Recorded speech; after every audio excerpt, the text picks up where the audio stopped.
Sisi kama representatives wenye wametoka Nairobi tumeridhika ya kwamba Migori wako tayari, ile deployment yote ya IEBC wanahitaji iko tayari, na tuna shaka uchaguzi hapa Migori itakuwa ya amani.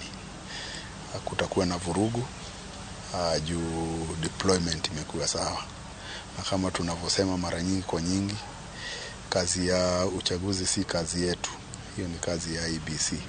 Kazi yetu ni kuwapea ile support wanahitaji kwa polling centers, kuhakikisha kuna deployment ya polisi, na pia watu wetu wa ngao, kuhakikisha saa zile wanasafirisha materials za uchaguzi tunailinda vizuri, na ile usaidizi ingine yote IEBC wanaweza fikiria inawafaa, ndio pia hao wakuwe na imani ya kufanyisha uchaguzi wa amani.